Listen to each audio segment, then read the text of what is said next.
That's right, baby. We are back! Back on a Saturday, and not just any Saturday. You know why? Because today, if you hadn't heard, is the very last day of the Four Horsemen Studios Mythic Legions, the role-playing game Kickstarter. We're down to the final hours, guys. Final hours. Ryan, what are your thoughts as we head into the last few hours, baby? I'm excited. I can't wait until we hit that 2 million mark. Let's go. 2 million, baby. How about you, Late Night? What's your thoughts as we head into the home stretch here in the last 6 hours of the campaign? Super proud of the Four Horsemen Studios, and happy for the community and all the support that everybody's been giving for this awesome Kickstarter, and just watching the numbers climb. And yeah, it's awesome. So 1.4 million, baby. Let's go. It's on. Yeah, you mentioned the numbers, and we hit 1.4 million recently. We're just over that 1.4 mark. Pretty amazing. One of the most successful action figure Kickstarters of all time. The most successful Four Horsemen Kickstarter of all time. Just an absolute unabashed success from the outside looking in. It's a massive, giant Kickstarter, as most people who are watching know. The three of us were talking just a little bit before we hopped on. Are we locked in? Are you guys locked in as far as where you're at with your pledges? 100%. I might add some more stuff tonight. I'm not sure yet.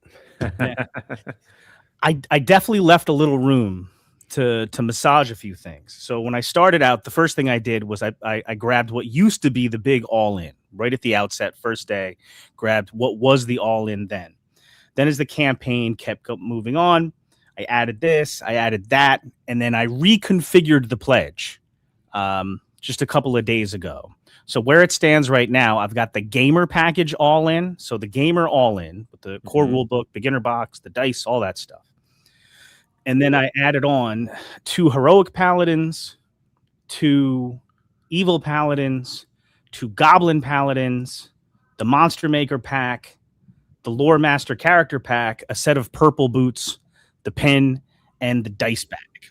So right now I'm actually a little bit under what that initial all-in was, but I left myself some room in case I want to change things around in the last few hours, and I probably will, sort of as the campaign goes on. But nice.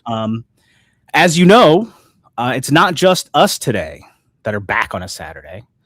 We got a bunch of people back on a Saturday as the Marathon of Madness continues. The boys kicked it off last night, 9 o'clock, and have been going a series of awesome YouTube shows throughout the night. And that marathon is going to take us right through this whole day, through the end of the campaign at 9. And then there's going to be an after party with PGG. And then after the party, it's the after party after that. So it's been pretty awesome throughout the night. I would periodically wake up, throw on whatever show was on, check in real quick. But with that in mind, we've got a bunch of awesome guests backstage that are going to hop on, spend some time with us. All really great friends, all really great people. First up, we're going to bring, kind of the master of ceremonies, I would say, a little bit for the marathon. He is the inevitable Curtis Ackerman. What's up, Curtis? I'm back. How are you feeling, man? Feeling great, man. 19 hours down, 10 to go. The Gauntlet Master. We got this. So, but wait. Did anybody else check out my man headbanging in the green room to fix his that? Okay. I can't help it, man. That music's too good. If I could have popped him up there, I would have. That'd be pretty amazing. We might need you to do that again. We got a few ideas here. Curtis, so have you slept at all? Do you grab 20 minutes here and there, or no? No. So I've made a few trips to pee. Darla's been really good helping me, bringing me drinks and snacks and stuff. I got up to stretch one time. Saw you eating some bacon this morning. Yeah. On Dork Layers, I Yeah. walked away from the screen for like 10 minutes, made a thing of bacon, came back. Yeah, I got home. I got home from work and I made myself some breakfast and laid on the couch and turned it on. And I saw you eating bacon. That's actually how I woke Darla up. She woke up at like 5 a.m. Said she was dreaming of bacon. The smell. Bacon. Yeah, she was doing like the cartoon thing down the stairs, and she was just like floating. Yeah, following the bacon. Yeah, that's awesome. All right, we got a few more, and I'm going to keep going with some of the hardcore marathon madmen. Next up, I'm going to bring out the GM for the It's a Legions quest, Joe Gonzalez. What's up, Joe? How you feeling? Joe G. I'm good. I got my second win, so I'm feeling all right. Nice. Yeah, look good. You sound good. I mean, I was checking you out on New to Mythics just before this, and you had mentioned, the lack of sleep might be catching up to you. Tell you what, man, from the outside looking in, you seem like you were tip top, ready to go. Well, no, but I appreciate that. Obviously, I can put on a show. I was tired. My brain's a little slushy, but role playing's a lot of fun. That kind of gave me my second wind. So yeah, absolutely, my pleasure. And getting into it and doing the numbers and doing the voices and all the fun things of role playing kind of gave me a little bit of a second wind. I don't know how long it'll last, but I'm doing good for now. Yeah, that was a really cool thing to sort of watch some of a one-shot session during the New to Mythics segment. I can very much identify with Schmerber's, some of the questions he was asking and things like that, because I am also relatively new to this RPG world. So it's a whole new thing when you're like, when am I allowed to do stuff? What am I allowed to do? Am I asking a stupid question? That kind of thing. So, well, there's no stupid questions, and we just wanted to show really how simple it was.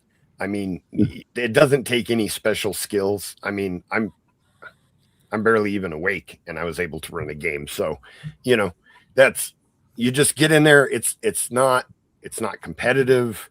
There's no punishment for failure. You just get together with your friends and have a good time. Hold on, there are two things there. One, hold on a second, sir. You said there's no stupid questions. You haven't heard all my questions. Number one. Number two, there's no punishment. Has my GM been doing this wrong? Pat Boyle. Can I just say something real quick about Joe? Because I think he's toning it down for you a little bit.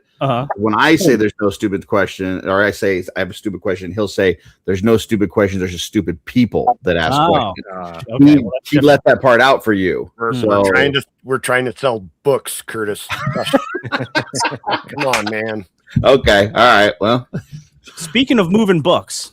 Next up, somebody else who's been on, if I'm not mistaken, every single show so far. First of all, hi, Pat. There's been two that he hasn't been on screen for, but he's been in the chat for every single one, and he's been giving away all kinds of books. Yeah, that's where we're going next. But I should introduce Mr. Patrick Boyle, too, who I brought up for my punishment joke. But Patrick Boyle, besides being an awesome guy and a good friend of mine, is also the GM for my inaugural RPG session. Isn't that right, Pat? Yes, I am. And you were my favorite vampire. Yeah, there you go. And it's his birthday weekend. That's right. Everybody say happy birthday to Pat. Happy birthday, Pat. Happy birthday, Happy birthday, buddy. Hey. Thanks, guys. 29 never looked better, Pat. He's strategically covering up that first number. My wife's fault right there. She thought it'd be fun to hang that. Like, I'm just going to lean to this one side a little bit, cover up that first number. Yeah, it just looks like a silver moon here. Yeah. I'm 19. Hey. We mentioned moving books. We've got Brett Stoddard. What's going on? The Mercurial Paladin from my adventure party. What's going on, Brett? Not much. Just making it through this day like the rest of these guys here. Having a blast. It's been fun, and moving books. That's what I've been doing today. I've been proselytizing and preaching the good word of the core rule book. It's not just for the game. The core rule book is essential to any Mythic Legions collector. It's got Absolutely. the lore, it's got the background, it's got the characters, it's got the art, it's got pictures. Not since Encyclopedia Britannica has one salesperson moved this many books in one day. Thank you, Curtis. So with that little rambling, I've been giving away a copy of the core rule book on every live stream today. So with that, Jonathan, I'd like you guys to go ahead, get the brain trust together, pick your own hashtag. And last episode, we kind of got an interesting match from the studio on the donation of the book. So they came on, and for every core rule book I donate on a live stream, they're going to match with a skeleton fighter, because they said that a tidy giveaway can't not have a skeleton in it. And so that was so awesome of Jeremy and Eric to come on and do that.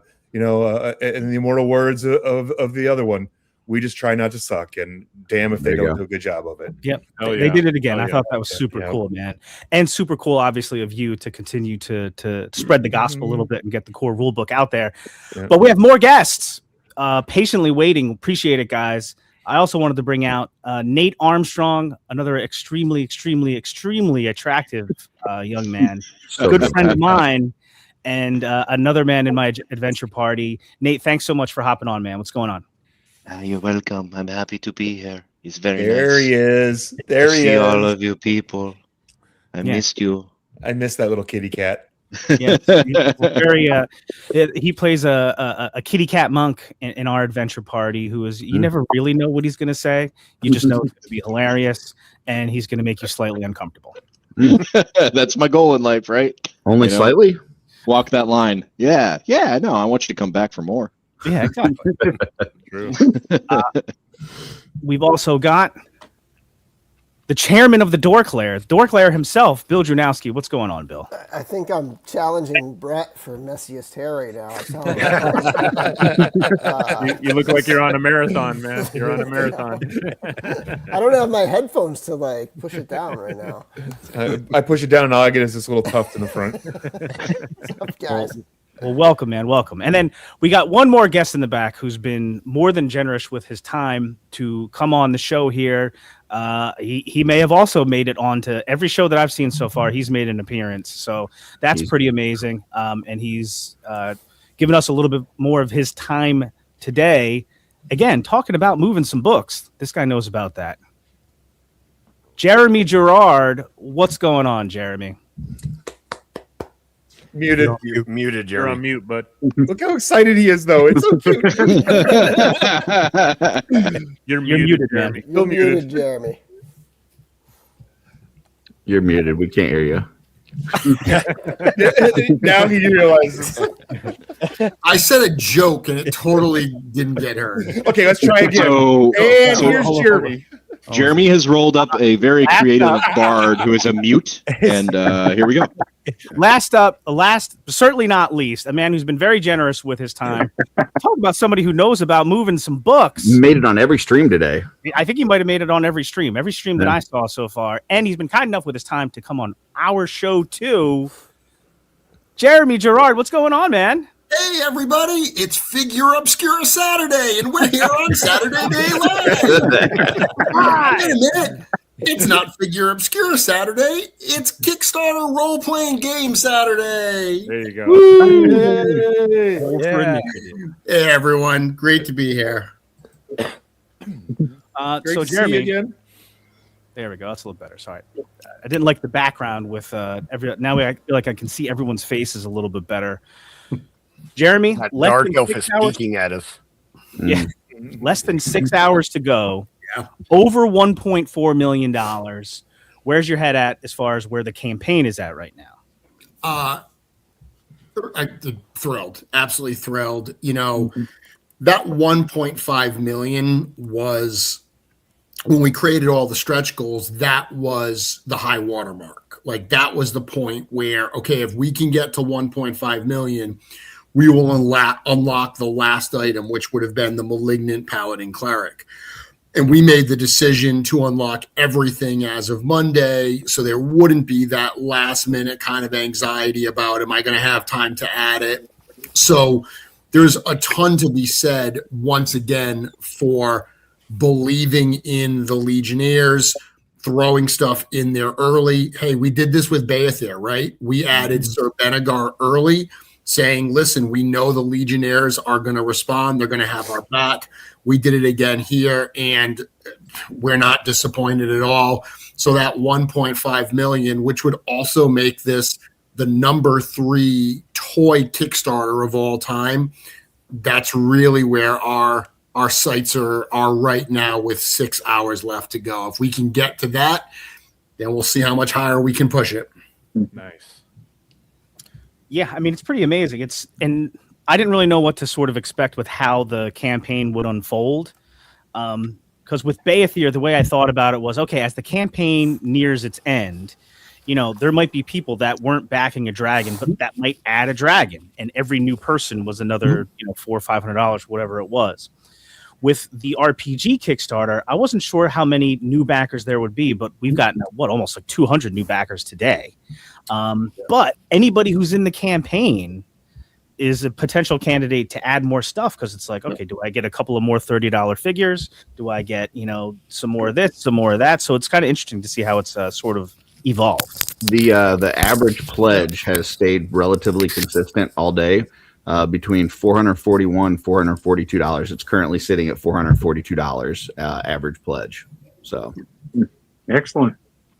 Yeah, and there's a lot of backers, and there's a lot of items available. So, if a percentage of those backers, even just before this Kickstarter is done in the next 6 hours, if they just say, you know what, I'm going to add one more figure, or, you know what, I was only pledging for the figures, I'm going to add that beginner box, or I'm going to add that core rule book, all of those little additions, coupled with people that have been waiting to put their pledge in and are now doing it, that's really where we're going to see this continue to climb and push higher and higher. So 6 hours is an absolute lifetime when it comes to orders like this. Yeah, especially right near the end. I mean, just since in the shift between New to Mythics to our show, I think those few minutes, another $4,000 or $5,000 hopped onto the total. Right now we're at 1.406 at least by my phone right now. Yeah, it was 401 when you guys started, so it's already up another $5,000. It's pretty amazing. It'll keep accelerating faster and faster all day. I think as it gets closer to the end and people keep realizing it's the last call, it'll just keep going. Yeah, and beautiful. Yeah, that would be pretty amazing. Should probably get the hashtag going here, because we're only 19 minutes into the show here, but we've got a bunch of giveaways that we wanted to do here. $96,000 added today so far. Where's that rank as far as the days go? Second highest day. Nice. Yep. In addition to the core rule book, we've got a Silver Knight we're going to be giving away, courtesy of Sir Patrick Boyle. Thank you, Patrick. You're welcome. I'm going to donate a brand new, the 2025 Zolocon exclusive Headhunter, and we'll see if that number keeps cranking up there. We'll throw some more giveaways out there, as many as we can sort of fit, to sort of give back a little bit to the people that are back in the campaign and watching the show. Nice. All right. I kind of wanted to take a survey sort of around the group here. A couple things I wanted to get into. I have some people from my adventure party here, so I kind of wanted to talk about that experience later on in the stream, as far as getting the party together, the different levels of experience, what that's been like. But before then, did want to talk about the campaign, of course, a little bit. So the first thing that I'm interested in is, do people have a favorite item, from the Kickstarter, be it a game component or one of the figures? I'll start down below here. Bill, do you have a favorite item in this Kickstarter you'd want to talk about? Oh, it's got to be the core rulebook, hands down. It's the heart of this whole thing. It's the reason this thing exists, and it's got all of the game rules in there, and the lore and everything. So, yeah, core rulebook for me. Cool. If you couldn't pick the core rulebook, what would be next? If I had to pick a figure, I think it would probably be the $30 cleric. Mhm. Like, that's the figure I'm buying the most of. It's not the figure that I would buy if I can only buy one figure, but like just in terms of the way I collect and the way I pop and swap and just that stuff, that's the one for me. Cool. I did want to mention too, the one person who's missing from our adventure party, Anthony Houseal, aka Anton of the Forge, can't make it today because it's his daughter's 21st birthday. Wow. Happy birthday, Molly. Happy birthday. level up, Molly. Yep, happy birthday, Molly. 21 is a big And- milestone. Speaking of birthdays, we'll use the same hashtag for all the giveaways today. And in celebration of Pat's birthday, hashtag is going to be Happy B-Day, Pat. Happy B-Day, How Pat. can you not put level up, Pat? That is just a Yeah. drop the ball. Holy moly! Redo. The man is consistent.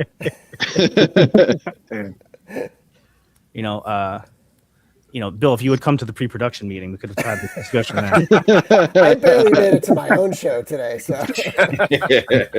The old AM PM.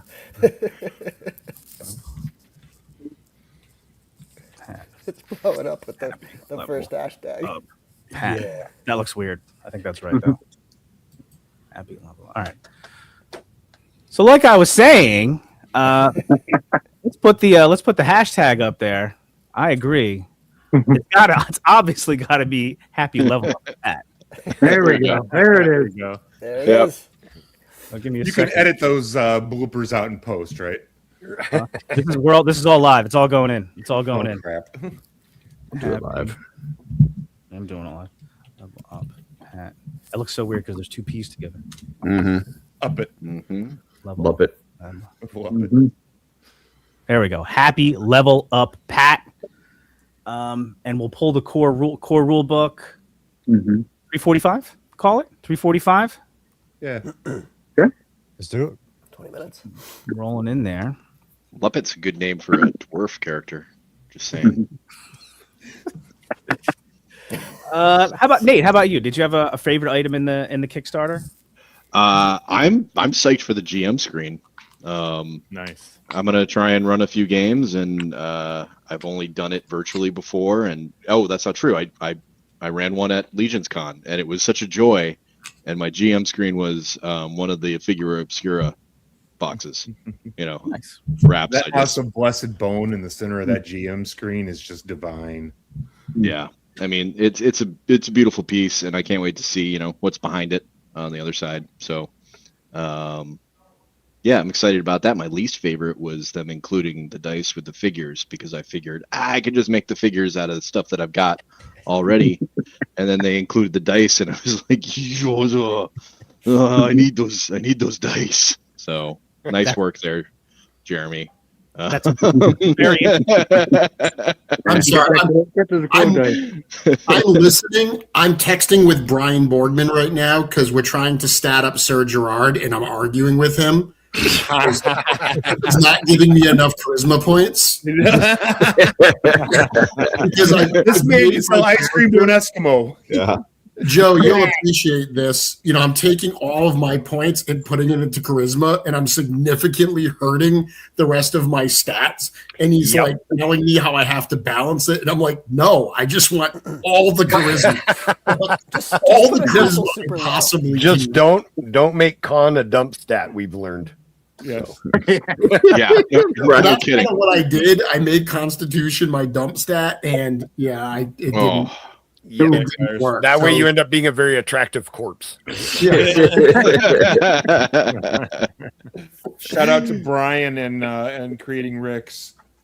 Yeah, absolutely. Yeah, Brian says Jeremy wants all the Riz.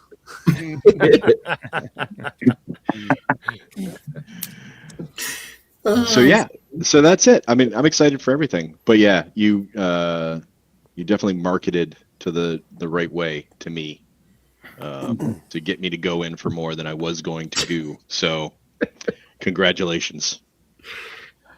You made a good point though, because it's something I was just thinking about before, is that so when I recited how my pledge is currently configured, one thing that's not in there is all of the core figures. And I was reminded as I was going through it right before the show, is that the way you get the day-night dice is there's one that comes with each of the core figures, right? Yep. Well, that's problematic for me because now I would need to add those in there. Oh, have you guys decided which one actually comes with 2 dice? Jeremy? Nope, not yet. Okay. Yeah, there's so many like immediate things that we have to figure out, that something like that needs to be decided further down the road. We've kind of kicked that can down the road, waiting until we get to it. So we'll have to figure out. I know someone suggested that the paladin, or the cleric, I should say, should come with the 20 to kind of match the 20 that came with the heroic paladin cleric. So there's been a lot of good suggestions. We'll figure that out.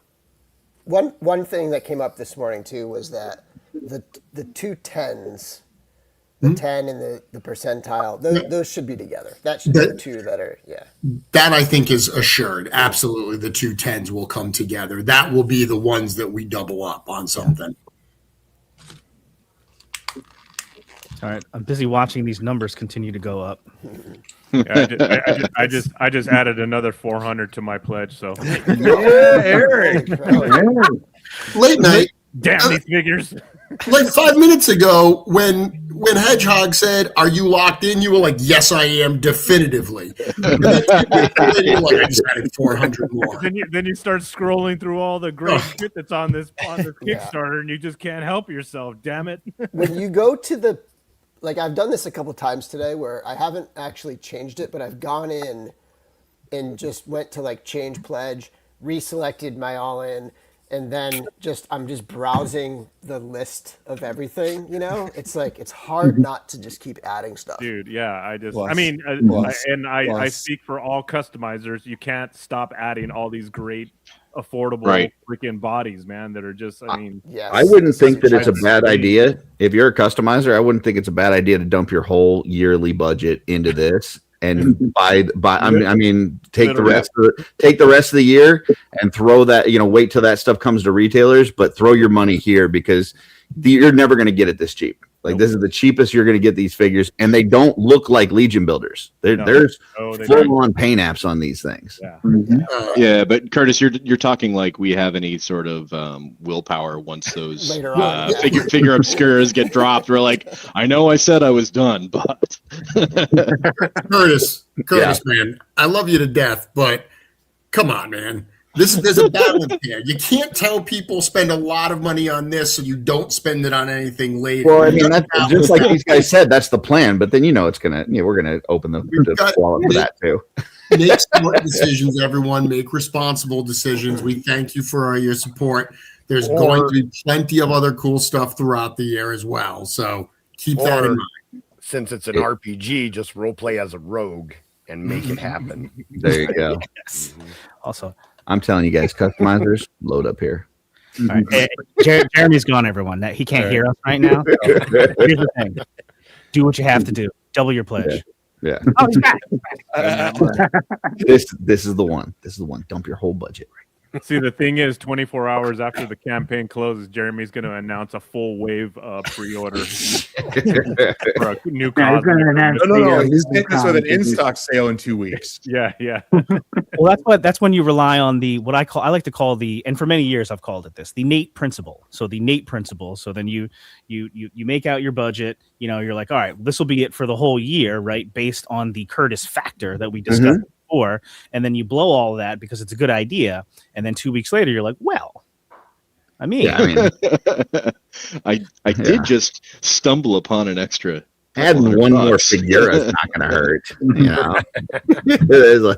Yeah, one, and then adding a couple more infinites isn't going to hurt. Well, it's just a small wave of cosmic, you know. Yeah, yeah. It's like the cost of a sandwich, right? Yeah.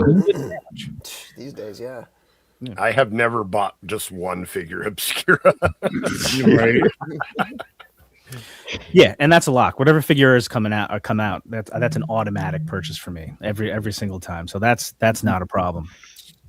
But it's an automatic double, if not triple, at least. So. Yes. And sometimes it's more than that, because I thought to myself, I'm like, you know what? I don't really go nuts with like the retailer figures that much on the Figuras. And then I thought about it and I was like, well, I have a retailer, Jacob Marley. That's awesome. He was actually in the Christmas display this year. I have a retailer, Father Christmas. I had a retailer, Krampus. So I guess I have had the retailers of the Figuras as well. And another thing that we had talked about before, and I talked to a few different people that are like certainly actual customizers, right? People that customize like, you know, way beyond anything I've ever done. And one thing people have talked about is that every year the Legions figures get better and better. You know, they get better articulation, better paint, better accessories, the soft goods. And then I've heard some people tell me that like they're becoming so good creatively. I'm like, it's a different kind of palette where I'm like, there's nothing I can do to make this figure better. Now, I guess creatively, there's always, you know, you hit a certain spot, there's always something more you could do. But I mean, look at this wave, $30 figures. So it's like a customizer's dream, right? Mm-hmm. For sure. Absolutely. It's a fodder lover's dream. It's a reinforcement lover's dream. It's a pop and swappers dream. Yep. Yeah. Without adding the extra soft good packages, you're really just looking at all plastic. So any of that is going to take paint. Yep. And it looks like cloth. So giddy up, you know, like Curtis is right. This is the time to load up if you are, especially for people who are hesitant to get into customizing, because this is the best price point you're going to get. And just doing the riveting that we talk about, just hitting the rivets with a little bit of paint is your gateway in, and it's going to up the look of your figure. And as we just discussed, it's hard to do that with these newer waves. The paint's outstanding, but there are these opportunities for just a little dab here, a little dab there, and you're in. You're one of us. Yep. The last few years, I've really looked to load up on reinforcements or the deluxe Legion Builder wave. Like whenever those cheap figures come, it's like, okay, I need a bunch of these. This is that for 2026. Like this is that fix. Inexpensive. These aren't cheap. Yeah. These are compare. Yeah.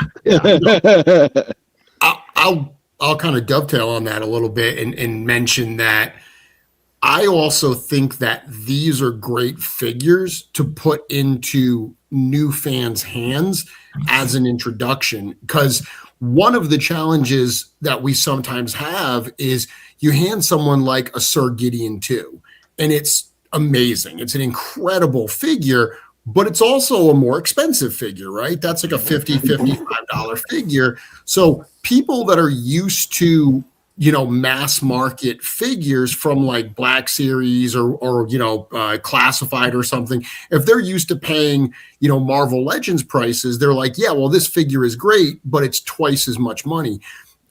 As those type of mass market figures are now hitting that $30 mark, I really think that you hand them one of these figures, and now it's more of an apples to apples comparison. And I really feel like they're going to look at these things and they're going to handle these and say, wow, this is a $30 figure. It elevates what a $30 figure is in a really meaningful way. Yeah, it's not loaded with the soft goods and a ton of weapons and extra heads and all that stuff, but that's what all those additional pieces are. That's what's always been tough about the apples to apples comparison, is it's like, yeah, it's twice as much money, but it's got 3 times as many pieces with it. This is going to allow us to level that field, and I think get people in an entry level way that's going to be very conducive to that. And some Silver of Knight. the more expensive figures are more complex, which makes them a little more finicky. Yep. Not necessarily the best like suggestion for like here, take you know, Necronominus. Yeah, assemble him on your first go. Exactly. That's a puzzle. Yeah. But the Silver Knight's just like that too, Jeremy. What did it retail for when you guys did your pre-order? I think he was actually a $30 one. Yeah. So $30 for that Silver Knight, and he's a banger. Yeah. You know, and you look at that and it's like, wow, how could they get any better? Hold my beer. And he sold out. He sold out. I mean, people bought him in pretty decent quantities, and as soon as it arrived, everyone needed more. They couldn't get enough of them, and now you can't find him. Shameless plug, Tidy Store has a full case of them sitting downstairs waiting for any orders. Okay, there you go. My parents were asking about what all of this was about today because I'm visiting them in Maine, and I said, you know, what they asked what the demographic was for what we do, and I said, anybody. There are kids that are 22 at our convention, and they all up to 70, 75-year-olds, and it's anybody who had exposure to those little pewter knights in the 60s, 70s, 80s, and anybody who was exposed to that, this is just taking that and expanding it and letting your imagination go nuts with it. It's that's the demographic. Yeah, Dylan is like 15, right? Well, look at how many people are bringing their families, and their families are getting involved in it. Yep. Yeah. Do you breathe? You are our demographic. So yeah, I mean, like to have fun. I've said it a billion times. That's one thing that's so great about this becoming like collecting, and then specifically this community and going to conventions to meet the people in this community and things like that. I think one of the reasons why it became such a big part of my life over the last 6 years is because I'm able to involve my family, you know, from the very beginning. Like I would usually have one of my kids with me at a convention and running into people. And, you know, there are people like from the community that have wound up in like my kid's birthday slideshow just because it's one of the pictures that we had a good time and they happen to be in the picture. You know what I mean? Like that's really, really cool. Yep.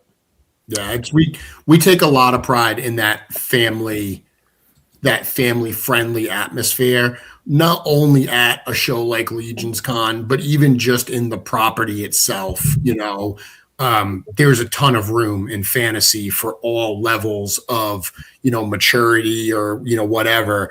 I think there's some great stuff out there that's more adult oriented. It's just not what we wanted to create. We wanted to create something that, you know, people with young kids who wanted to get into this wouldn't worry about them reading these stories or collecting these figures. You know, this really is something that I've seen bring together families time and time again, and that alone is one of the like testaments to what we've built, I think.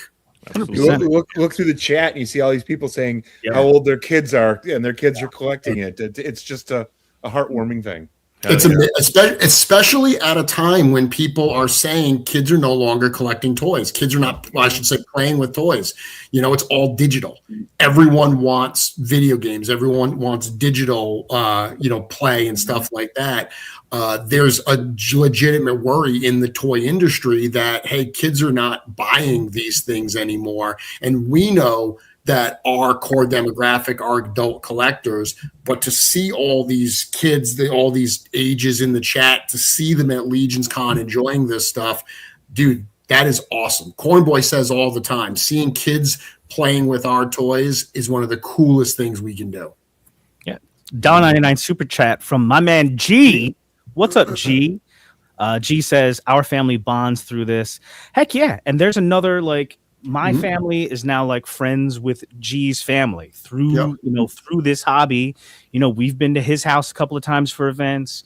He brought his kids to my niece's birthday party a couple of weeks ago. It's just a cool thing. I mean, just like you said, gluten freestyle says my daughter collects Mythic Legions and she's 7. Mythic Dolphin says my daughter's 10. Dub son Noah. we all, most of us know Noah from all of the conventions. Like, it's super cool. Been around for years. We've been seeing him grow up. Yeah, and then Dylan lying about his age. We know he's 15 flat. Come on, Dylan. Jay Locality, shout out to Jay here, says being able to get his daughter involved with the line has been amazing. I love his videos of his daughter like giving her honest reaction to his figures.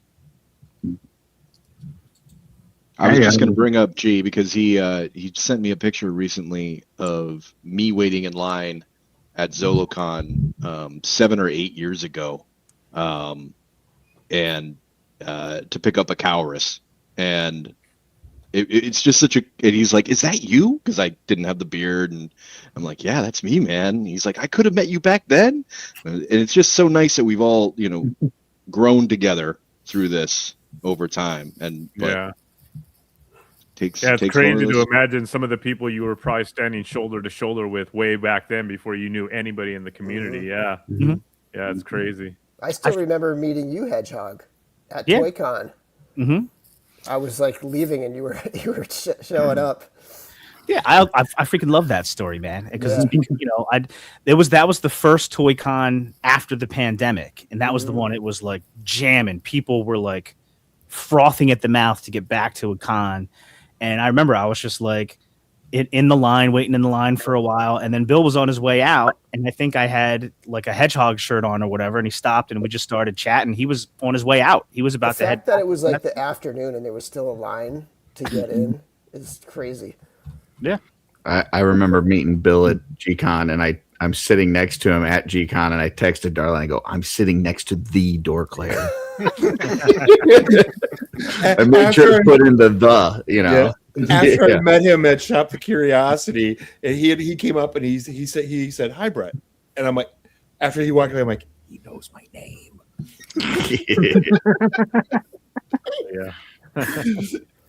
I have a Bill story too. Bill walked up to me at Legions Con and said, "Are you playing the RPG?" And I was like, "I asked about it, but I haven't heard anything back." And Bill's like, "I'll get you in." And then like 10 minutes later, boom, "Hey Joe, you want to be in the game?" And I was like, "Wow, that was fast." So yeah, superstar. I love those little stories of like, the different people sort of you meet along the way. And, Ryan and I met Intern for a Day 2021, but I have pictures from like that Legions Con, and I've gone back and like blow them up, look for people in the background. And I didn't know Eric at all. I wouldn't know Eric for really a couple of years after that. But I've been like looking through the picture. I'm like, look, there's Eric right there. There's LeBron, and there's Noah. There's this person. There's that person. So it was really cool. All right, Brett, are you cool if we do the core rulebook giveaway? Oh, yeah, you said 45, and I got a countdown going. So yeah, now's the perfect time. Okay, cool. Let's see where we're at here. Here you go. Hashtag for all the giveaways is hashtag happy level up Pat, because it is Pat's birthday. How many Happy people birthday. watching? We've got 121 people watching. 76 people entered. 44 people need to wake up and enter this. Come on, guys. Enter for a book.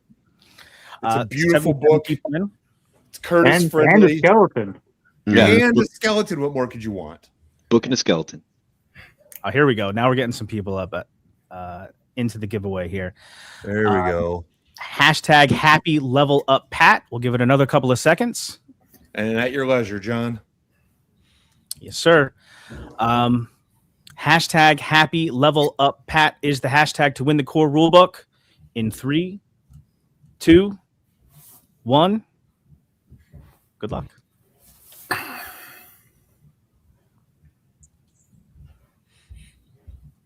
Pat Boyle.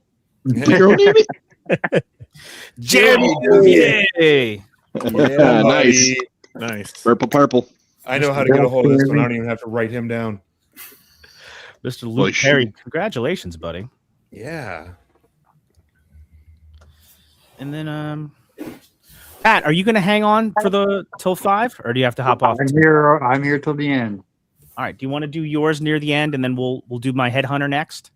Sure, whatever you want to do, it's fine. All right. So, hey guys, I am gonna pop off because I got to go finish statting up Sir Gerard. yeah, No man. problem. Thanks again for everything, Jeremy. Jeremy. Careful with Thanks that everyone stat, for having Jeremy. me. Thanks, Appreciate it, Jeremy. man. I'll be tuning in and listening to you while I do it, but I'm just gonna jump off here. I want to see that stat sheet when you're done. So shoot it over. That's why I'm trying to get it done so I can post it as an update. Yeah. People All have right. asked, hey, are we ever going to see one of the like named characters statted up? So I want to answer that. And of course, I'm going to do Sir Gerard because whom else would I do? What level have you got him at? He's a dual profession fighter lore master. So he's a 10th level fighter, 4th level lore master. Okay. So Brian said that our heavy hitters are probably like 15th to 17th level in the game because 20th level is as high as we go, and that's godlike. So really anyone more than the 17th level would be very rare. So Sir Gerard can come in right under those characters. What would a Rix be? Well, Rix is actually a much lower level character. Yeah. Yeah, he's part of the beginner adventure. Yep. So. And that's the thing. If I can't have the rule book, I want that beginning module because those things that's a new story in and of itself. Absolutely. I'm excited to play that and then run campaigns from it. I'm excited to TPK my party with it. Mm-hmm. We'll need Scapular though, Jeremy, so that we can have that competition. Oh yeah, the leadership of the Red Star. Well, games. Sir Gerard's 14th level. Scapular's considerably higher than that. He's you can take him for now. Well, the game only goes to you can only get to 20th level in the game. So I'm thinking Scapular is probably 21st level. Jeremy, before we let you go, can I bring one more guest out if I can fit him on the stage real quick? Of course. Surprise guest. I think you're going to have to remove somebody. You can put. I'll take me a off. five. Okay. All right. Whatever. I got it. John, put me in the back. I'll come back in a few. All right. Yeah, I need it. Oh, okay. Emma Wickman, what's going on, man? Hello, guys. What's up, dude? Great seeing you all. Emma. Thanks for coming on, man. How's it going? It's great. I was hoping to see a lot more from this marathon, but I'm in another town with my wife's family, and that's great. But so great to get to see you as well. This is going awesome. Yeah, very exciting. And Emma, thank you for all of your hard work on this. I know you and Brian have been working really, really hard to get all this stuff edited and get all the layouts, and everything we've seen so far from the books has looked absolutely fabulous. Thank you, Jeremy. And you've seen a lot more than the others, of course. So you know that there's a lot of other things happening and coming. There is, for sure. Zoom and enhance. Enhance. But Emma, we know that you've played a big role here as far as putting together some of the graphics and things like that and layouts, and I know you did the character sheets. You want to just talk about that experience a little bit? And how about at the very beginning, how did this all start in the first place? Well, it started last summer, actually, when a character sheet was needed for the game. That's how it started, with Len reaching out to me with his job as the project manager. And that's how we started. And he, of course, he knew my background with playing role-playing games and playing tabletop games in general, my love for games, and well, of course, my love for Mythic Legions. So the way you said that was almost seductive. and I've said it before, Emil, but the way that you structured your abilities, proficiencies on the sheet was just very smart and made it intuitive. So I don't know how much you pulled from other examples, but that was très magnifique. Well, the 5e system it has a lot. and there are of course a lot of people who get inspired to change it up, to make it more effective and stuff like that. So I've drawn inspiration from numerous sources, but a big source is me and my gaming group. I was like, when you game yourself, it's always like, I look at these stats the most. Wouldn't it make sense that they are, the top of the sheets, and so that's how that got started. Yeah. They're inspired. And I was just glad to get the chance to do it, of course. And glad is a very weak word. I'm sorry. So Jeremy, you were trying to escape. Oh yeah, sorry, Jeremy. If you need to bounce, I just wanted to keep you on. No, thanks for. I'm happy to be able to see Emil, and it's great to have him involved with this as well. When we brought Len on to help us manage this project as it just got bigger and bigger, and he got responsibilities.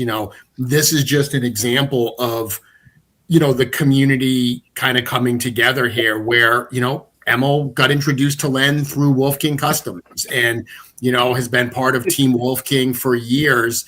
And for Len to say, "Hey, I need someone I know and I can trust and that I've worked with," for Len to be able to look into people he's, like I said, worked with and stuff, and leverage their artistic expertise, it's been amazing, and just another example of this community really helping drive this project. I can't wait for the God's Fire expansion for the RPG. Oh, talked about Templars earlier being in a future module or kind of addition. So we'll see if those God Fire characters have a role to play. Reunite Steven and Emil and Len and all coming together. And you have to, we're getting united with you, Jeremy. We started from as long as I've been into this hobby, we have had a relationship. Yeah. I'm doing my best to follow your inspiration. Oh, thank you, man. I appreciate that, and I appreciate all of you. So continue the conversation. I'm going to bounce off. Thanks, Jeremy. Later. All right, Jeremy. So Emil, Steven's in the chat, and he says, "I love this Swedish meatball." Do you have any response to that? Yeah, I am his Swedish meatball. but it's well, should I counter that with saying that he is my American hamburger? Is that a saying over here? Or No. It is now. Okay. If Steven were a hamburger, what kind of hamburger would he be? You sure he's not your hot dog? Yeah, like a Frankfurter. Yeah. I had the best burger I've ever had in Portland, Maine the other day. I've been lots of places in the Portland world. is My lovely people, and yeah, Portland is a food town. It is. Oof. Butcher Burger. Go there. Eat burgers. Be happy. Head up there sometime. Emma, are you a long-term gamer? You've gamed for years, or what's your level of RPG-ness? Yeah, I played for a long time, I would say. When it comes to RPGs, I played, variations of games. D&D 5e, of course, but other games as well. Both Swedish and English, of course. I've never been the dungeon master or the game master ever. So I've always been like, what should I roll? Just tell me, and then I can role play.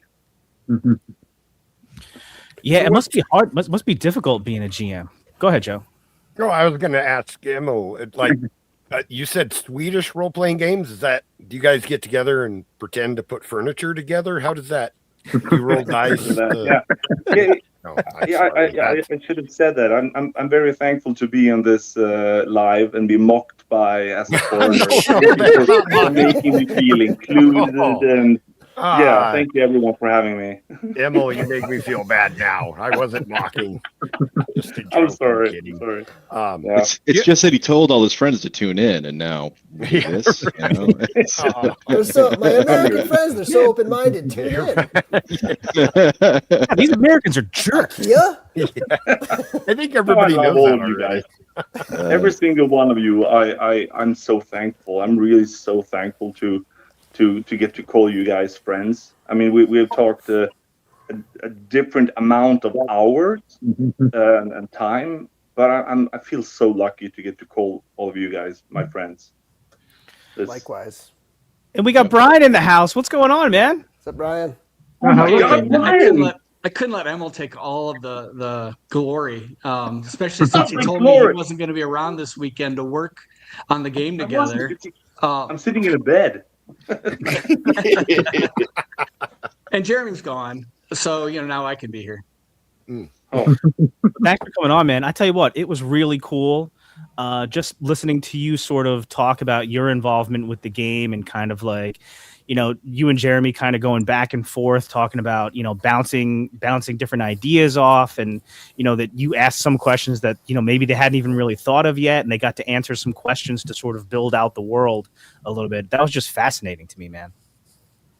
Yeah, it's been a fantastic experience. And like Jeremy said earlier today on one of the streams, there was something I wanted to do. I wanted to add to Mercurios, and he said no. And I was like, why? And then he gave me a reason, but it was good because it's made them have to think, and them being Eric and Jeremy, it's made the studio have to think about things more, and then to give me the answer that I want, so that way I'll stop pushing for it, but also so that I have a better understanding of exactly what we want to all create together for this world. It's been a lot of fun. So is that why you're telling him no on the charisma now? Because he told you no? Yeah, absolutely. 18 is high enough, isn't it? Come on, everyone. 18 is high enough, I think. Yeah. I know he wants all the starting roles, with 18. Well, he's 14th level character, so because it's Sir Gerard, but he's trying to reverse engineer it, and that is tough. That is tough to do, to take that high of a character and he has a specific goal for it. And of course he sends it to me. He's like, I want to have a 20 charisma, and I'm like, and I'm like, that's really hard to do. And yeah, his constitution was way too low. It was it was down at 8 at a level 14, and I'm like, come on, you can't even deal with your armor and stuff like that. He's going to be a beautiful corpse. Yeah, exactly. You can roll 3 6s though on your charisma roll, and then you're most of the way there. Yep. What is this question here about half races? Yeah, I'm not sure how much you can say, but Vandal asks, can you give us an idea on how the half races system works? Do we combine bonuses or get half the abilities? Yeah, I'm not going to say too much about that. I will say that it's a lot like multi-professionaling or multi-classing, where you have to pick and choose which route you're going to want to go. So if you want to be a dominant human, let's say you're half orc, but it's half human, half orc. If you want to be the human side of your personality, you want that to be a dominant one, you're going to go that route. But I think with most players, they're probably going to want to focus on like the orc in that situation, right? So because that's more of your defining external characteristic. So it's kind of, I'm not gonna say too much more, but it's kind of that way. You have your base, and then you're gonna just kind of go with it from there. And you had some background with Mythic Legions even beforehand, right? I think you said you backed a Kickstarter to begin with, right? And then you had a big. Right. Go ahead. Oh, I was going to say, yeah. I mean, so my origin story involvement here is George. I've known George for 15 years online and in person, through Designer Toys, through his October Toys website, and YouTube channel, and his OMFG muscle figures that he was releasing back in the day. Designer Toy, Glios, that whole community. I kind of came up with them there, and then I was kind of following him, like whatever he liked and was interested in on Kickstarter. I was kind of following that kind of stuff too. So the first Mythic Legions Kickstarter I backed, I got the book, I got the cards, I got some of the figures. So I was there from the beginning, but I am a gamer first. I love action figures, but when I'm trying to figure out what money I'm going to spend on what vice, it tends to be on games, most of which I never get to play, and miniatures and all the peripheral stuff for gaming. But I do have a healthy amount of action figures. But I bought when I'm in Columbus, Ohio. So when PowerCon was here, and Four Horsemen were there, I spent a lot of money that weekend on PowerCon figures, and Cosmic as well, because that had just come out. And then the Figura Obscura, I love that line, and of course the Infinite Legions. I'm loving what's coming down the pike there too. So I'm getting more sucked in the longer I'm getting involved with this project with the RPG, but I've been there for a while. So, and you have a background of working on as far as developing role-playing games, is that right? Correct. Most recently, I worked on the G.I. Joe RPG for Renegade Studios, and that was a dream job. It was a lot of fun. I grew up with G.I. Joe and Transformers and all, like probably all of us did. So to be able to work on G.I. Joe was super fantastic. And in many ways, some of the same hurdles that like I had to ask, well, what can I do? Can I do this? Can I do this? Can I do this? And most of the time there, it was Hasbro saying no. And so it was a very much, a different experience than me questioning Jeremy. Well, why? And with Hasbro, it was just like, no, it can't happen. So that was okay, but it was a lot of fun. But I've worked on role-playing games for over almost 25 years, since 3.0, which is so we're using the 5th edition of D&D. 3.0 was the 3rd edition of D&D, which was actually when they opened up the open gaming license for other publishers to create products that were compatible with Dungeons & Dragons back in the day. That's pretty cool, man. It's kind of amazing to like have something like this going on and then having people that are actually working to put the thing together on that you can kind of pick their brain a little bit and get some of that perspective. Yeah. Coming from someone who's developed other RPGs, is there anything that stands out as different sort of about this one, that sort of like a characteristic that kind of separates this RPG from some of the other ones you've had experience with? I'm really looking forward to the Mythic Encounter aspect, which is using action figures. I'm learning as we're developing that basically right now the core rulebook is going to say that the Mythic Encounter is, this is the boss fight, this is the big battle for the climactic battle for the adventure. So pull out this map, pull out your action figures. We're going to play on a bigger scale. And it's just going to have that epic sense just because everything's bigger than the little plastic acrylic standees or the miniatures or whatever. That's cool. We're going to see a little bit more by infusing the adventures with some alternate ideas or aspects in there. So for example, my player group, is all about destruction. And so in the and I'm not going to give any spoilers other than I will say that in the Shadows of Mercurios, the mythic encounter is inside a room. So I want to have interior and exterior options and rules depending on the written adventure that the studio is putting out. So there'll be some different things that you can, different insights and things to offer different flavor rather than just saying, okay, now we're playing with action figures, which in and of itself is cool, but there will be some adventure specific things. And I think it'll be written in such a way that GM's homebrewing will be able to adapt and use some ideas that way too. And absolutely, guard tower. I missed who said that. Which guard tower, east or west? Chris. Chris in the chat said some pimp this to the guard tower. We will definitely do that. One of the things that my day job is I work for GAMA, which is the trade association for the tabletop game industry.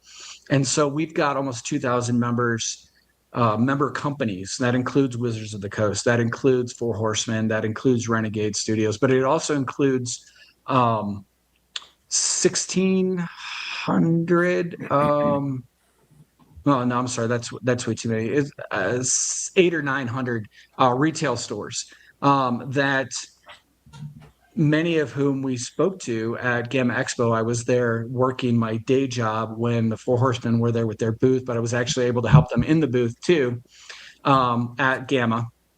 And we were able to talk to a bunch of retailer stores. So, and Guard Tower is one of those members. So there's like 17 stores locally in the Columbus area that hopefully will be able to really get involved with this game. Even if it's bootstrap level for me, much like Joe was talking about, he's going to his local store and just talking about the game, going out there and doing the grassroots type thing, but really promoting it. But it'll help when we actually have physical product, right? Like an actual game, and they can actually see and order books to put on their shelves. Right now it's still kind of theoretical in a way, because I don't know a lot of retailers that get involved in the Kickstarters, even though there are those pledge levels. That's pretty cool, because one of the things that I wondered about, and I know a lot of people wondered about, myself, I come from a background of collecting the action figures. That's sort of my into the RPG world. I'm a babe in the woods. I'm new to all this stuff.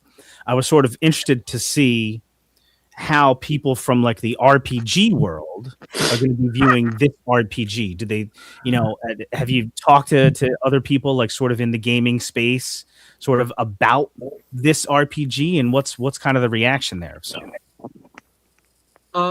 yeah, I know Jeremy said this too at one point, but I was there with him. There were a lot of retailers that were super excited to see the level of detail that the action figures have.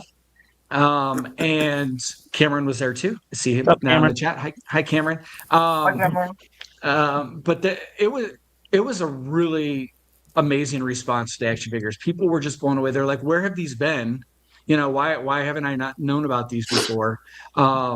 So there were a lot of people that were very excited to see the action figures, to see what, like, the integration, to see how the figure and the miniature and the standee are all look the same because they're all based on the same models, right? And so there truly is that uniformity to be able to up your game, but also the depth of the 300 figures line and all of this stuff. I mean, they just had pegs full of it, and people were able to look through and look at different things, and it was very cool, the response. So I think that there will be a number of stores that are currently just game stores that will start picking up action figures, because I know too it's hard, because I know it's been said as well, you can't compete with Target and Walmart for pricing.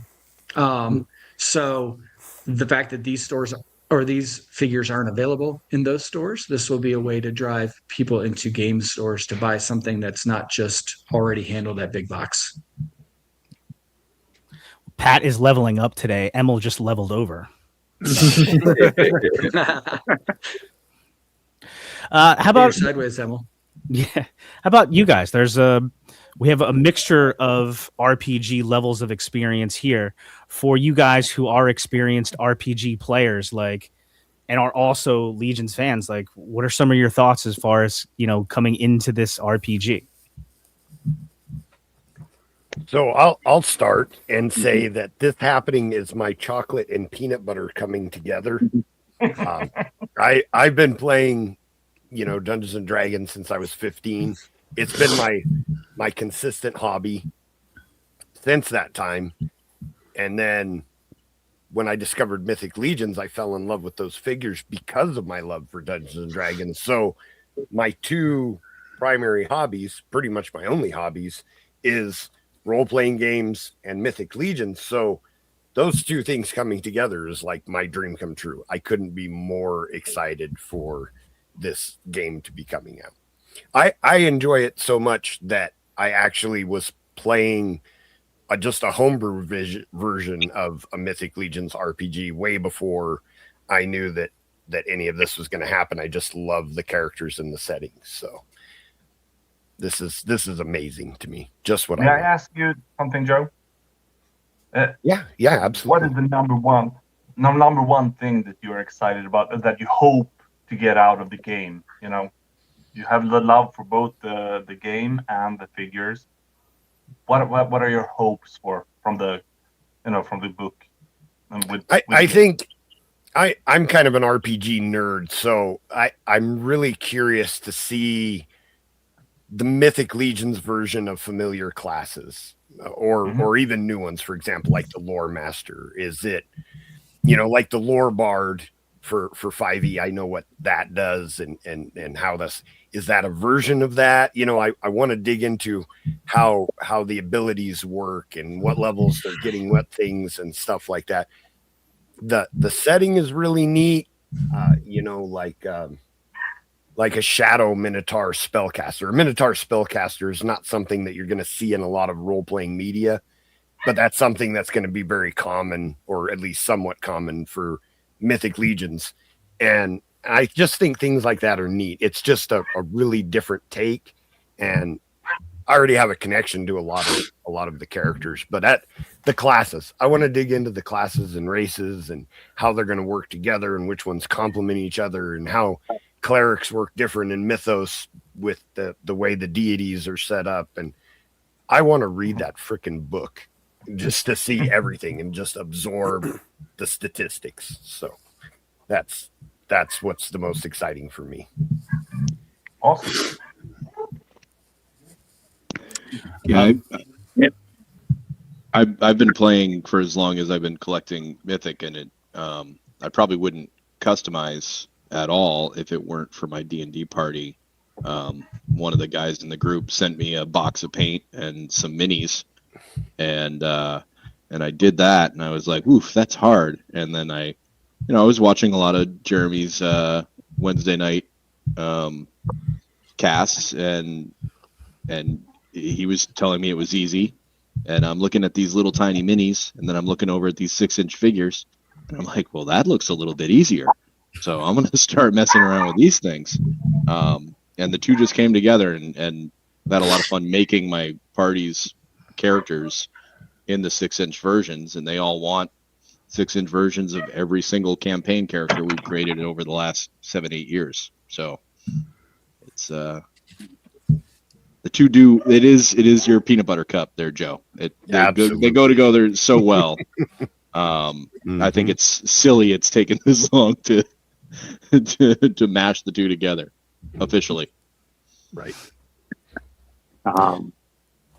Yeah. Hey, my first experience was, I guess, 87 or 88 at summer camp. The counselors decided, hey, let's all play D&D together. So it was second edition rule set. I rolled up a dwarf fighter character and promptly died in the very first encounter, killed by kobolds. And you just say, I sat there and didn't mourn the character. I rolled up a second character right then and there, an elven wizard who survived. a couple sessions he got to play in, and I was hooked. And played until the mid '90s with my friend Mike and a couple other friends, and occasionally my mother would come in and play. Nice. And then I didn't play for close to 30 years, but I would still buy books that would come out. Like I have copies of the 3rd edition, 4th edition, and other, like you got Pathfinder stuff, another cool core rule books for other games. I love Pathfinder when he. Mm-hmm. So like I'd buy them even though I never played them. I still bought the book just to have because I enjoyed reading through them, how they made the characters, or just a little bits of lore within those books. So I was always a book junkie in that regard. Then in 2020, I started playing D&D virtually with a couple fellow Cabalers, and been playing almost weekly ever since. And now I get to play with Legions and run games again, which I hadn't run a game since 93, 94 until last year. And, guys are enjoying it. Speaking from experience, Pat is an amazing GM. Like I said before, I'm brand new to the whole world. I don't know that I would have, tried to sort of enter that realm, but for this sort of game coming out. And then I just got, sort of organically happened that I was a part of a group of guys that I was already friends with. And they asked me to play, and I was like, yeah, I'd be interested. Pat asked me. And the group is Pat, myself, Anthony Halseal, who's not here, which is emblematic of trying to get an adventure party together to play a game, is somebody's always going to be not available on about 20 of the days. Scheduling issues are as much a part of D&D as the dice. Yes, it's just like a rotating. Well, how about this day? Blah, blah, blah, blah, blah. And you're like, all right, we're set for that day. No. John can't make it that day because it's whatever, blah, blah, blah. I mean, this is not in the Mythic Legions game, but we had a custom idea when we played that we had this magical orb. So whenever some player couldn't make it, he was just stuck in that, orb, tucked away. John was missing a couple of weeks ago. And so John was missing a couple of weeks ago, and we played anyway, and so we're just dragging his sleeping body up a mountainside. That's another way. He's like, roll to see if you drop John. Poor John's been unconscious for almost 3 in-game days, and he's a vampire, so he's going to wake up hungry. Yeah, so we actually got to get back to that, because then I had a mini session with Pat. That was just my dream. So it was just me in the dream experiencing what was going on. So giving you a little mythic divine encounter. Yeah, some really big stuff, guys. It's really big stuff. That some of it you guys will need to know about. Some of it, just keep that in my back pocket for a little while, because I am a vampire. Kind of got my foot in 2 worlds here. That's the other thing about playing with John's character. And a great thing for new people coming into Dungeons and Dragons to remember is that you're going to create a character, and your character is going to want to do things. But the people that you're sitting with have also spent a lot of time creating their character, and that character is going to want to do things. And we're all there to make sure that everybody has fun. And I tried to stop John from having fun because he wanted to suck some blood, and I wanted to play a good guy for once instead of constantly being chaotic and doing evil things. But my man wanted to suck some blood, and sometimes you gotta let him, right, Abby? So yeah, and it was something I was able to do in the game, which is pretty cool.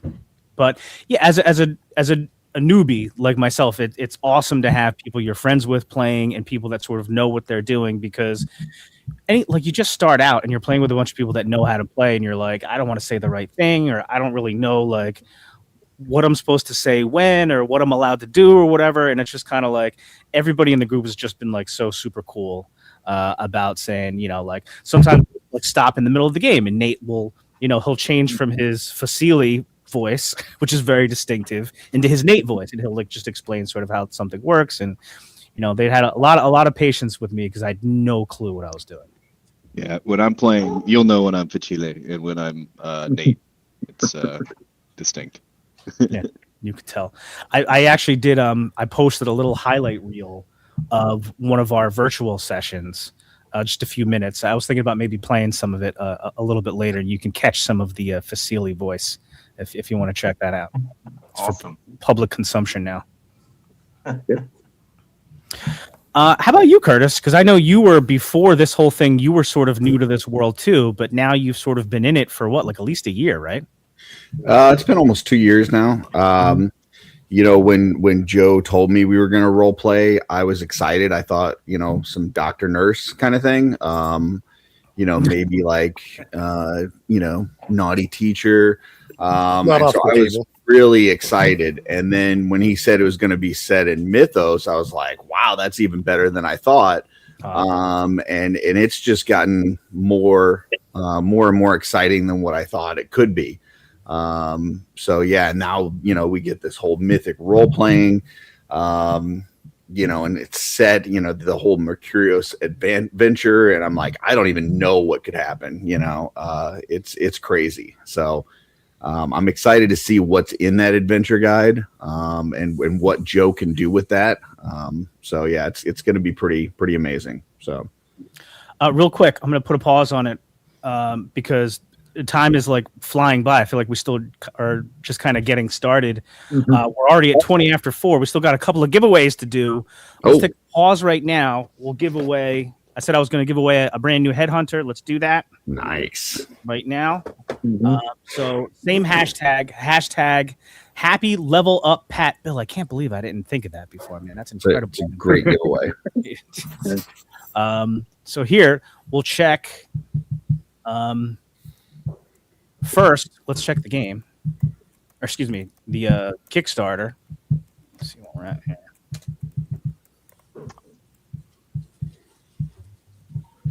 So we are at 1 million, just about 1.425, basically. That's what we're at, 1.425. So we've added almost $25,000 since we started. Nice. Dude, it's cranking. 1.5 is the highest we've done on a single show is so far has been 20, right at 20,000. This show has done 23,000. So damn right. Saturday Live cooking. Yeah, I think with the conversion, the third highest Kickstarter, because it was Mexican pesos to American dollars, it comes out to being $1,423. So I think we are legit to number 3 now. I think that's legit. I don't think we had to get all the way to 1,500,000. I think we're legit third now. Honestly, that is crazy. we still got more to go, Pat. Yep. But all right, we get number 2. All right, so we're gonna give away, like I said, the headhunter. It's the same hashtag. If you haven't put it in the chat yet, put in hashtag happy level up Pat, and that's because it's my man Sir Patrick Boyle's birthday. Happy birthday, Pat! Hold on, let me. Thank you. Move that back. I thought you had already run it, John, and he won again. I was like, no. Oh my. No, we'll draw it again. Last chance for this giveaway. We still have at least one more to go. 3, 2, 1. Good luck.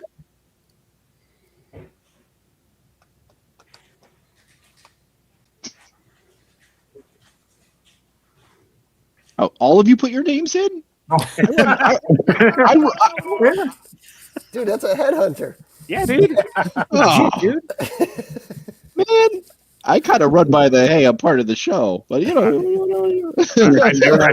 that drone rule you're imposing on yourself, that's not in the core rule book. So.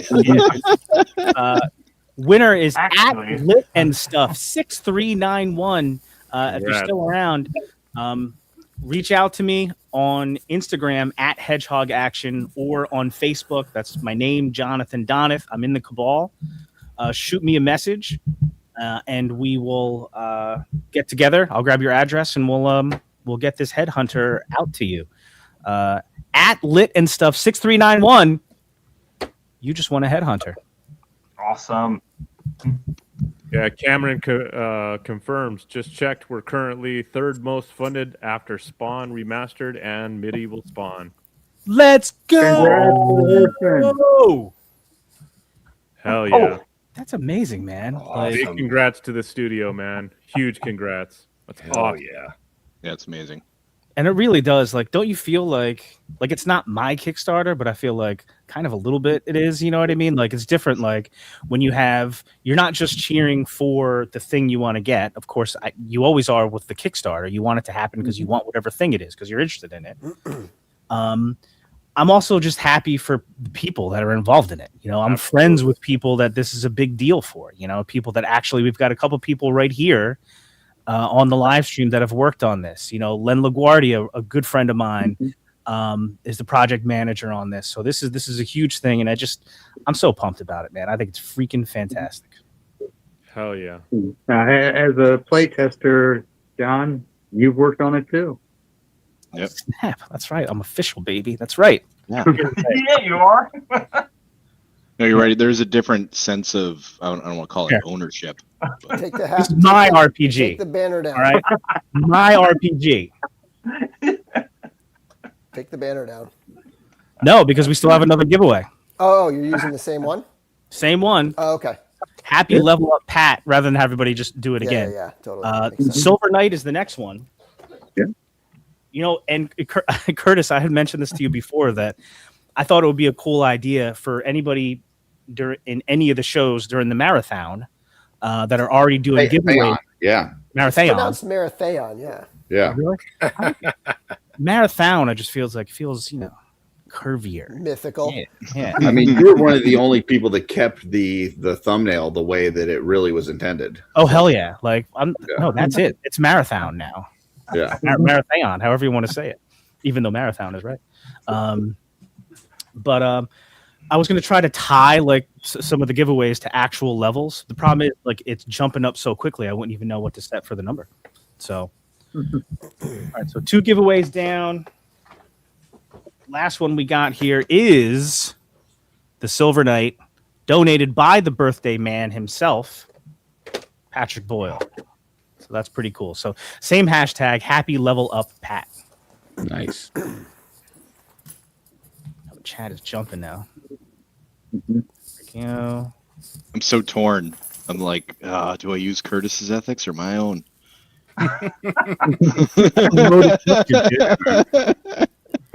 You do what you got to do. Yeah. Oh man. What's up? Are you a paladin or a rogue? guests, That's what not you got to hosts. figure out here. You know. I've never played a rogue. Big Dragon House. I got to take my dog out, I think. So if you want to let Tidy back on, I'll hop off for a little bit. Sure. Where are you at here? Here we go. Tidy, if you want to hop back in, you're back up, dude. Here we go. I think his big thing is he's trying to get a book out for every show. You know, gotta spread the gospel. I got to get Emil's work out there to everybody. Yeah. The way I look at it is, if Jeremy really wanted me to have a core book, he would put a chain on it so I could dress up like a cleric. So when he adds that, I will buy it. I'm going to Home Depot before Legions Con 1 year when we have the book and making him one.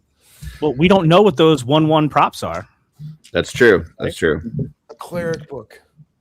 They're pretty cool. The 1/1 props are very cool. I can say that. I think that's vague enough. Inside knowledge, they're cool. I mean, Jeremy knows I can't read the book, but if I could dress up like a cleric, I'm in. As long as there's pictures on the props, Curtis is good. Yep. So we store them in the refrigerator. They're cool. Tidy also plays with us, so yeah. Yep. Yeah, I do. He's our paladin. I am. I just got my new license in from Missouri, and it looks like I got a sunburn. Buddy's going crazy. There's a 1/1 prop right there. Yep. So these are some photos from our first in-person session that we had at Anthony's house. This is in his basement here. And there you can see my character, Vonath Arichi, which I mentioned. I came up with that.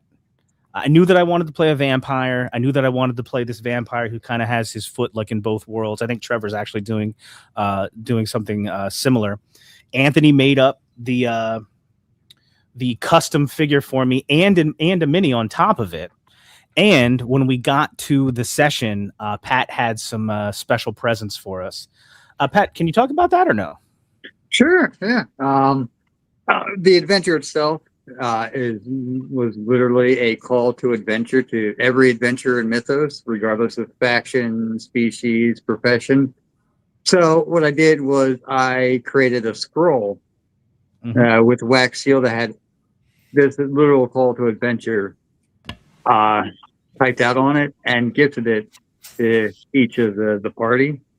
So, it was detailing why they are all here. The whole premise of the adventure is the Wizards of Ophidian have had a vision of the Dark Four returning. And they want to bring back Basilia in order to aid them. And in order to do so, they need the aid of an adventurer. They know that adventurer is out there. They just don't know who he or she is. So they send out the call to adventure to every single adventurer across the world. Can I show the text? Sure can. All right, cool. Whose character is this? Mine. Oh, okay, cool. I love your time at it. 2 minutes later, I start chucking javelins in the back of random elves walking by. Yeah. We got off to First roll of the game, you threw a javelin right through the back of another fellow adventurer you had not met yet. And it's competition. Yep. Because every adventure there is on this mission together. They're all magically bound to this mission, so they can't leave the confines of Ophidian until the mission's complete by somebody or they die. How freaking cool is that? So we show up to our first little session, and the GM hands out little scrolls like with the wax seal on it, and you open it up and you have this text laying out the intro to the story. How freaking cool is that? Just the immersion, role playing, immersing us into the world, and Pat took it to the next level with that. The cool thing about the date there, the second fast pay of Ophidor, roughly translates to the 15th of May, which is the day Len LaGuardia started working for Full Horseman Studios. Oh, nice. Oh, that is so cool. I thank you, Brian, for coming up with the calendar so that I could actually put that little detail in there. Yep. That is freaking so cool. So that's my character. Which way should I go here? And that's Brett's character. And you see there's like an earlier version of Facili in the back. Right, Nate? Yeah. He got that's right. This is right before Legions Con. And then I knew that I needed from the armory those bear arms. And I got them. But it was hard to sneak away from that table. But nice. And another thing you're seeing here is something else that I'm sort of pretty excited about. All the different dice that happen to be all over the table. It's pretty hard not to just become a dice head. Amen to that. Yeah, I think with the Kickstarter, it's going to bring me up to 10 or 11 sets. Oh, wait till the next time we're in person. I have a 10-gallon bag of them that I'm just going to throw. Be careful, guys. You guys. You're taking. I have to be careful because of contrast on dice in my old eyes. So if I can't read them easily, I've been playing for 32 years, and you guys already have more dice than I do. That's crazy. No, I still use my original set. dice. Yeah. Oh. Every convention that It's Getting Dicey is at, I buy a set from them. I like them. They're wonderful people. I got them addicted to Mythic Legions, so I feel like I owe them a little bit of reciprocal expenditures. So yeah. Yeah, they're super cool. I picked up my first set of dice from them at ZoloCon. Unfortunately, it's not right here, but I posted some pictures of them before. They're like super cool, like magical potion looking. They look like little potion bottles or whatever, and they like sparkle and Those are stuff. awesome. So awesome. And And the then liquid core are the ones I'm looking forward to. I think even more than the Necro. And the Necro are they're Necro. and the liquid core, it's one of the exclusive pieces to the Kickstarter, right? Right. Yep. Pick up an extra set for $25. Guarantee you that you're gonna regret it if you don't. Yeah. And then this is a set that Pat gifted us, which is pretty cool. I got those right here. Your vampire dice. Yes. Blood red. What do you guys think? Would you guys want to see just a couple of minutes of a selection from one of our game sessions? Yes. Yes, I would. And my friends, thank you for having me on. I just want to say I have to go back to. Thank you for hopping in, man. Appreciate it. Man. Thanks, Emil. Nice seeing you. Later, Nice to see you, buddy. Bye, Emil. I've seen Emil. Take care. I'll tell you one more thing that I'm excited for at Legions Con potentially is people taking this into the next level with the dioramas. You know, like being able to go buy a wall that you need to scale or a castle that you need to breach or something like that, and it's in the 1/12 scale. I'm so jazzed for that kind of stuff. And I might make some. So come see me at the Telltale Art table. You want a Dio piece that doubles as a dice tower from Carbicon. Yeah, Carver Customs dice tower. This thing is massive. Yeah, that's amazing. And it's that kind of stuff. Like, okay, you come to a tower, how are you going to scale it? You know, and then you can actually put your figure out there and envision it. I'm psyched. Yeah. Somebody had asked earlier about like terrain, like how deep into making terrain do you guys get for like your games?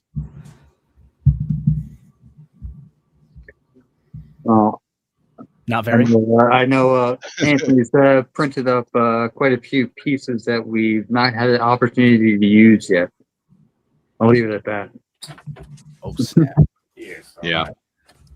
I was going to say for miniatures play, like so more traditional size, I love to do big tables of like Dwarven Forge type terrain tables and stuff. Moving up to a Mythic Encounter size with the action figures is definitely going to be impressive. But I have no idea where I would store all of that stuff in between games. I think you just have to have a permanent game table set up, which I wouldn't be opposed to either. So, except the cats would be all over it all the time. So, Dub has the perfect 1/12 scale diorama for a Mythic Dungeon encounter. Mr. C made this diorama that's like 4 feet by 4 feet by 5 feet, and it's just it's fantastic. And we had it on our table last year with our characters set up in it. And it's perfect for that kind of thing. And then, you know, I built a 4-foot tower too, and like that thing would be fun to have an encounter on. People falling off to their death. Like let's go. Like I can't wait to see where the creativity goes this year. I know that we showed on New to Mythics a little bit ago how you can kind of play through, you know, kind of make it work through D&D Beyond, and obviously there's other ways that you can do it remotely if you needed to. For me, I'm really looking forward to seeing what kind of virtual tabletop option that the Four Horsemen come up with. I think that we're such a diverse community that's spread out across. I mean, you just had a meal in here from Sweden. We've got people all over this country. We got people in other countries that are trying to play together. It's not always easy to get people just around a table, physically. So I'm really looking forward to seeing, by the time this thing actually delivers later this year or early next year, hopefully by then they have some sort of idea of what that will look like, ideally, and that would be great.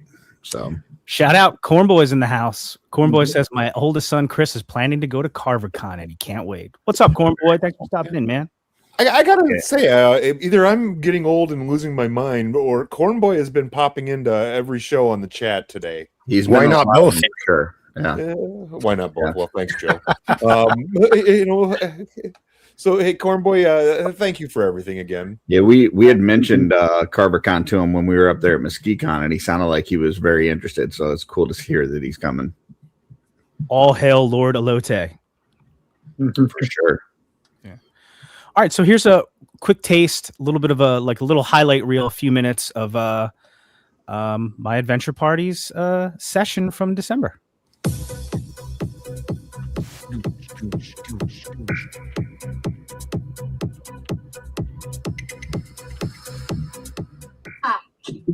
Exactly.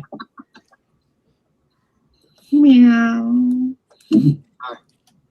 All right, so I do have some notes. Feel free for anyone to jump in between. See if I can find it for you and add it to your inventory. So while Pat's doing that, Clara joins our party. We discover that she's an elven rogue. She's level 4. And also a little bit of a thief. So we decide that we need to get out of the town and try to get back on our mission. Told you should have let me drink her blood. What's that? So told you should have let me drink her blood. So as we're beginning to leave the town, we are approached by 2 robed people, 1 male, 1 female. They say some not so nice things to Voneth, I believe, calling him a traitor to the cause. Yeah, they're mad at me. Then they disappear. Join the club. And 3 orcs remain, which we then begin to battle. Yeah, we did. Yeah, we did. And we whooped on them. We're gonna knock you out. Mama said nuts. And during the battle, in terms of what we claimed from them, I claimed a great axe from them, which I have renamed Blood Slipper because the orc slipped on his blood on the other orc's blood in the attack.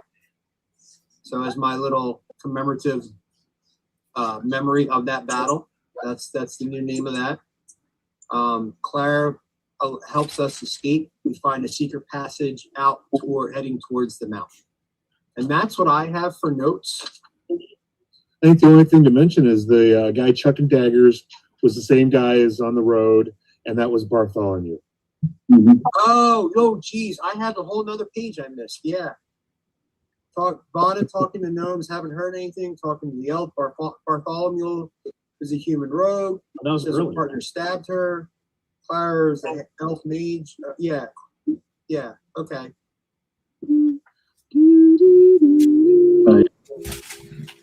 You're up, John.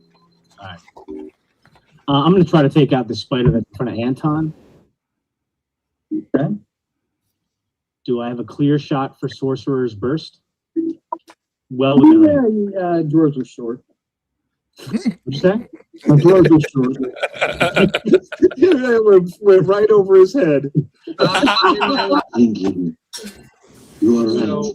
This beauty should not be desecrated in such a manner. I thought only to add to my own beauty, but this is foolishness. I see it now. You are wise. So I tell the Minotaur, apologies for our friend here. Speaking of friend, what is your name? I am Ulster, Druid of Xylona, and scholar of the Emberdale College. And how do you spell that? Ulxter. She Is with me. Is she? Right, Clara? Yes, I'm with him. I'm totally here. I'm not off doing terrible things to the party. Can't you tell that?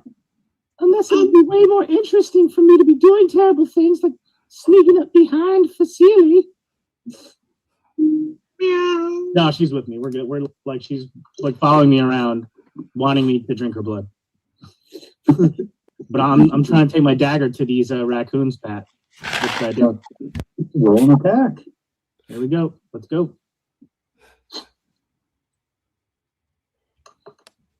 Come on. What is up with these raccoons? The fur is good because then later I can cough it up, you know, it's like very cleansing. Yes, it's very good. You are. Sounds very healthy, yeah. It's at the beauty of the gnarled oak.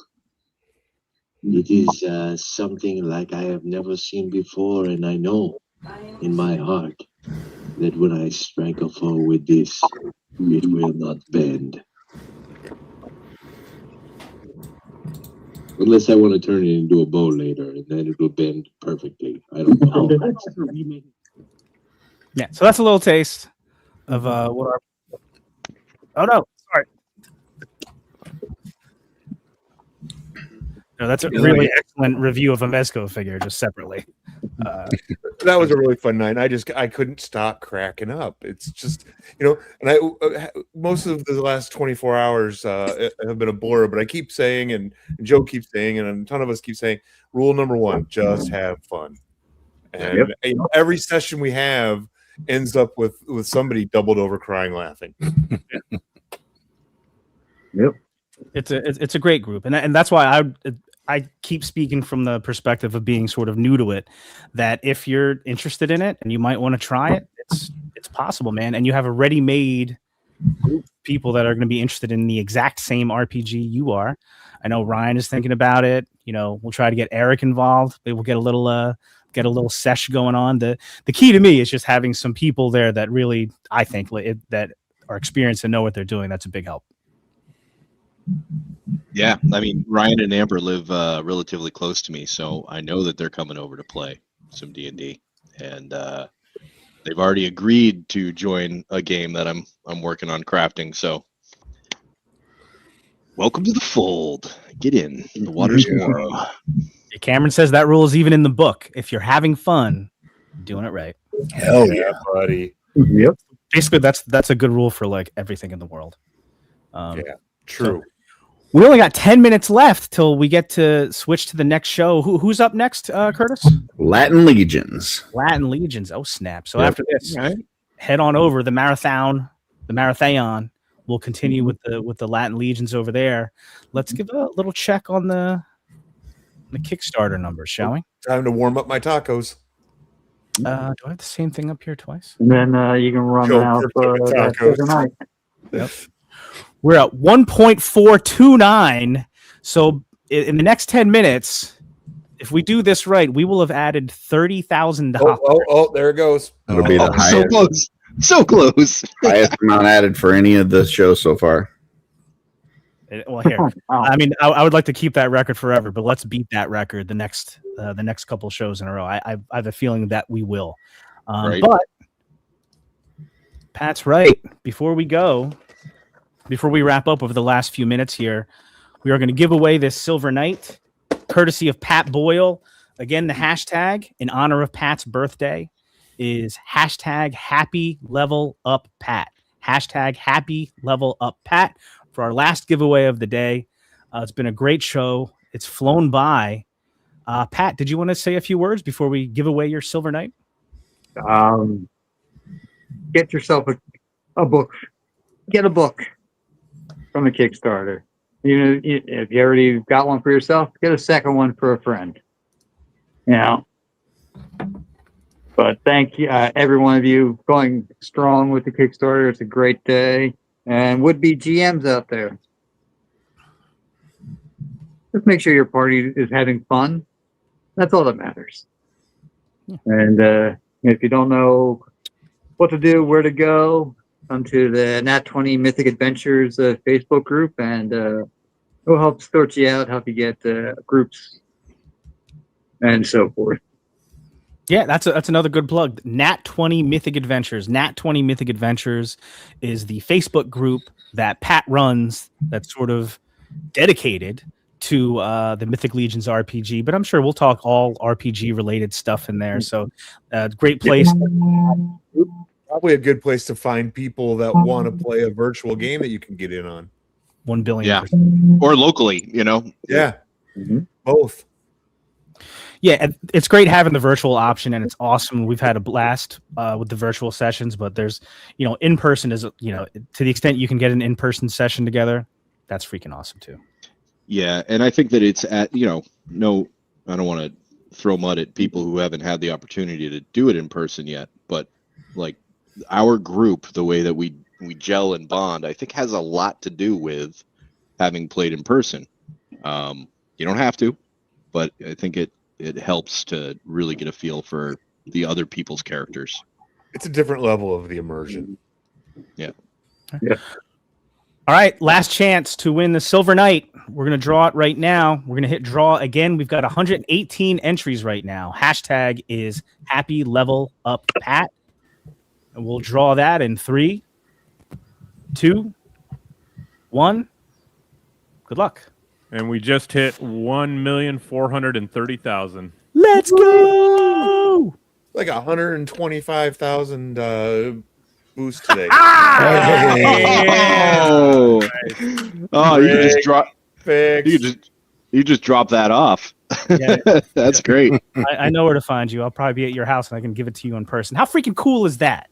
So our lost member, our party member who couldn't make it today, part of the stream, got to see some gameplay, and he wins the Silver Knight. How freaking awesome is that? Hell yeah. Nice. Congrats. How about you, Bill? How's this whole experience, the RPG thing? I know that you're an experienced RPG player, but you're a longtime Mythic Legions fan. Like, what are your thoughts, man? Oh, I'm super pumped.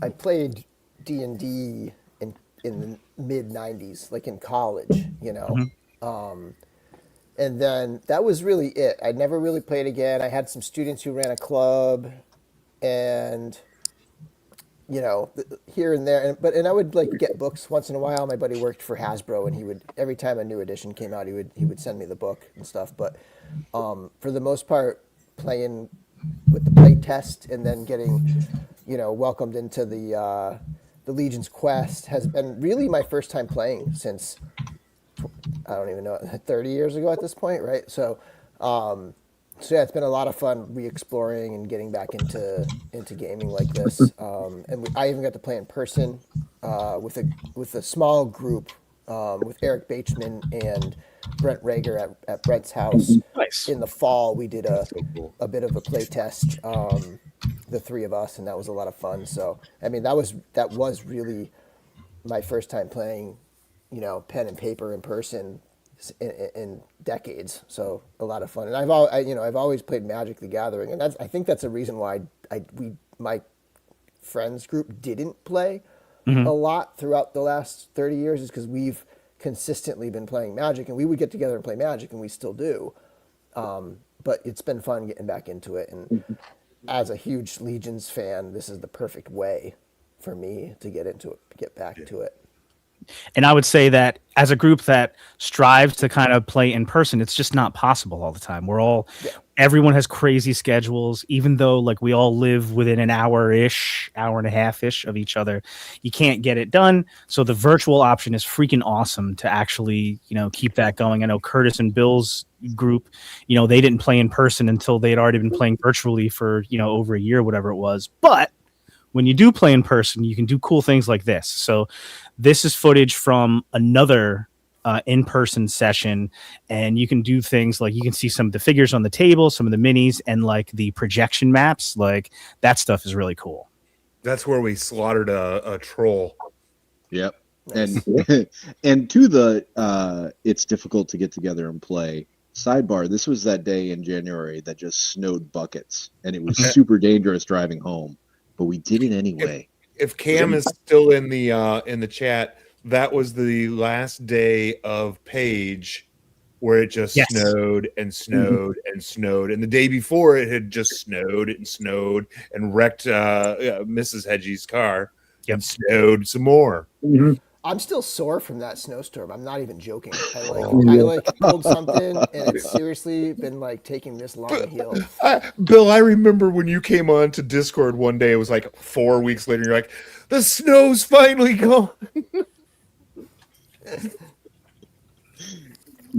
But yeah, it was wild to have Pat brought this projector to beam down on the table, and so that's why the footage is dark.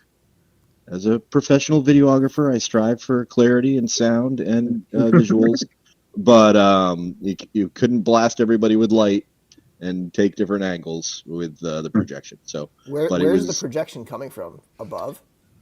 Yeah, it's mounted on a tripod on the behind Anthony's head. You can see the legs. Oh, I see it up there. Yeah. Okay. How freaking cool is that? It was awesome. It was so much fun moving your little guy and big guy around the tablecloth with a projected map. It was. That reminds me of the early days of smart boards where it was like literally a projection and we never ended up. There's a hotline going on right now that you can call in for the RPG. Call it on speakerphone. Let's get the. We got like 2.5 minutes left. Anybody got the number? Lead us out with the.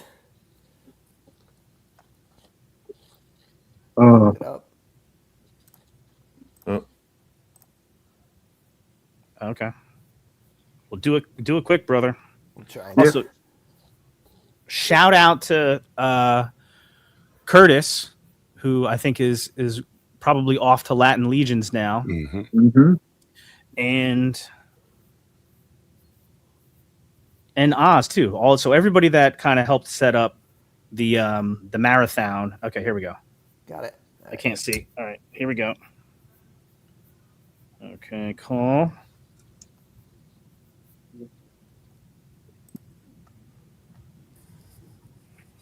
We're back, baby. You've reached the Mythic Legions RPG hotline during a live Hedgehog action broadcast.